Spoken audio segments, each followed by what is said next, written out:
the business part of this now. And there are reports that you're making more than $500,000 a month. Massive paychecks. $6,000 on top of 8! Celebrity friends. I'm here with the homies. We got Logic. Having a SWAT team arrest you with thousands watching. Put your hands up! Put your hands up! Get on the ground! Get on the ground now! Get on the ground! And all of this from playing video games. I love League of Legends! I love League of Legends! I fucking love this game. Today, there's an elite group of streamers who generate hundreds of thousands in annual income and have become new age celebrities with the world as their stage. And they don't even need to leave their house. All right, then here's my setup. Here's my comp. So what exactly separates the most elite online personalities from you and me? And how do you take the right steps towards such an alluring lifestyle? Well, for starters, you don't need a $7,000 setup with two different PCs like Dr. Disrespect, who dedicates one tower to gaming and the other to running the stream itself. Let's get back in the arena. But in many ways, streaming is like an internet trade, and if you don't have the proper equipment to do your job, you may find it difficult to succeed. Brennan Gold Glove O'Neill is a talented variety streamer who has over 1.2 million Twitch followers, gained through his inescapable enthusiasm. Ammo is scarce, Jimbo! Good lord! And even though he has a knack for getting very good at the games he plays very quickly, Goldie didn't get his vast online audience through godlike talent alone. See you later, motherfuckers! Let's take the lead! Instead, he earned his place among Twitch's elite through hard work, years of practice, and the sheer appeal of his personality. Oh no! Whether it's Tyler 1 Steinkamp and his comedic approach to League of Legends, or you just happen to get into a game like PUBG before it hit the mainstream, there are bona fide superstars who have found their voice by being online innovators. What's up? Hey, Yaida Hoopy. And innovation is important. Over the past year, Twitch featured around 23,000 partnered individual streamers on their site, many of whom still may not be able to play video games as their full-time career. In comparison, the platform was home to over 8.3 million non-partnered channels, meaning that only a tiny fraction of all streamers have a chance at making it a living. This has led to tragic tales of streamers pushing themselves to their limits in order to get their big break or to retain their growth against a shifting tide. One of these examples of burnout occurred in 2016. On April 12th, American Twitch streamer Brandon Dalsarius Lane passed away due to heart failure after many late nights and long-form streams on the website. This devastating loss showcased the darkest realities of an unhealthy streaming schedule, and his story had an immediate impact on many of his peers, including Joe Geekdomo Marino. Geekdomo had what appeared to be on the surface an exceptional life streaming video games to thousands of people around the world. As an established partner, he generated yearly earnings in the mid to high five-figure range, sponsorships with big-name companies such as Loot Crate and SteelSeries, and a desirable lifestyle in which he could travel to gaming conventions such as PAX East annually. Yet, despite all his professional achievements on the platform, it was still a daily struggle to maintain his audience, and the fight to keep his channel afloat nearly cost him his life. As a frequent benefactor of Dalsarius' early morning raids, the untimely death shook Geekdomo and drove him to get some of his own medical tests done after months of declining health. The results were terrifying. Geekdomo required major surgery in order to bypass the many blocked arteries in his heart, including the infamous Widowmaker, which was 75% clogged. Thankfully, Marino survived his procedure, but as recently as February 2017, suffered through lingering pain and required 19 daily medications. I've actually just had triple bypass surgery. Really? And I have to walk every day. He also has a 50-50 chance of making it to 80 years old. And in his own words, it's all because he was trying so hard to make it on Twitch.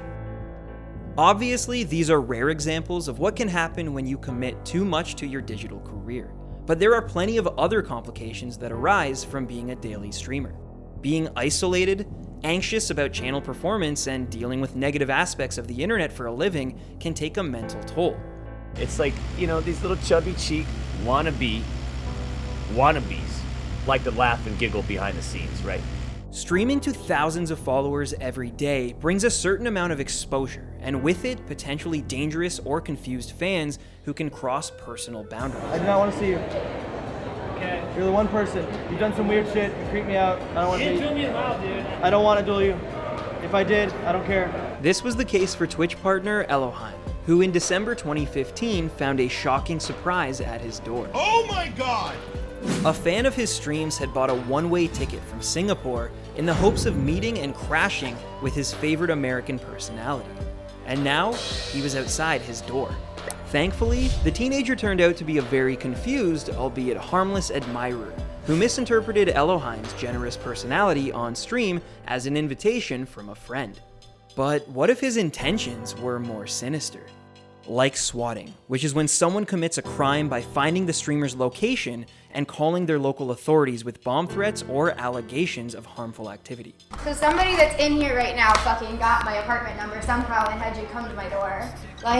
This is why you guys are here, is because of this. Say hi. Say hi to Dallas PD. These are the challenges of gaining worldwide fame without the means to immediate security.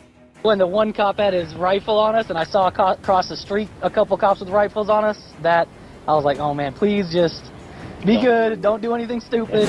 Then there's also the constant internet drama and politics that comes with the job, as was the case with Jared Summit 1G Lazar after he played Fortnite with controversial YouTube star Jake Paul. Yo, what? I blitzed! Despite his good-natured intentions, Summit's community revolted, with a vocal minority threatening to unfollow his social media channels out of pure disdain for his toxic Battle Royale partner. I'm a little disappointed in the chat, to be honest with you, dudes. If I'm being completely honest with you. I thought the 1G squad was a little bit different. This particular situation highlights how one unfavorable decision can cause a negative impact, no matter how much goodwill you've built up over years of dedicated entertainment. It also shows that keeping your audience both entertained and happy is paramount to your success. So, apologize to you guys if I made anybody feel like you weren't a part of the squad that night. I should have expected negativity, and I should have been low-key, either low-key knocking it out without saying anything, or just kind of accepting that was going to come, you know what I'm saying? Nowadays, the easiest way to prolong your career seems to be diversifying your online presence. The truly elite streamers are as active behind the camera as they are in front of it. Many of the top Twitch personalities also maintain thriving social media accounts, where they post highlights, advice, and opinions that may not reach as wide on the streaming website alone.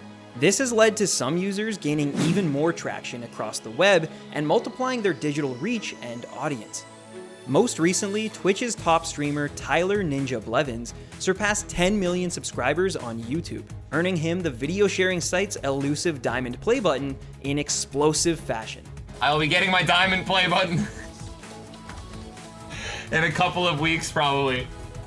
Today, Ninja boasts an audience spanning tens of millions across all forms of social media, and only a fraction knew his name before 2018. These ludicrous figures allow Ninja to continue his upward momentum, as well as obtain larger sponsorships and partners, more wealth, and the clout to attend exclusive events, where he's considered just as much of a celebrity as the likes of Michelle Obama and Bradley Cooper. And all this from playing a Battle Royale in his basement. I love Fortnite. I love Fortnite! But the truth is, streaming is not for the faint of heart. And even if you do see moderate success, there are no guarantees that you can maintain it. And the personal, emotional, and sometimes even physical strain it can have on a person shouldn't be ignored. It may sound like the greatest job in the world, and has many admittedly attractive elements. But the trick to making it big is to start streaming as a fun outlet, and most importantly, because you love doing it. One thing, when I started my channel, I had no idea what I was getting into. It was just having a good time. Let's just do our thing. And then after years and years of ups and downs, unparalleled dedication, and a spark of good fortune, of course, maybe you'll find yourself kicking it with Drake in front of 400,000 people too. Yeah, this guy walked up right behind me and just tried to get straight to the chest. Like, Like, what are you doing? He didn't realize I had a gun already. I shot him like 20 times. Thanks for watching. If you want more great content just like this, be sure to hit the subscribe button.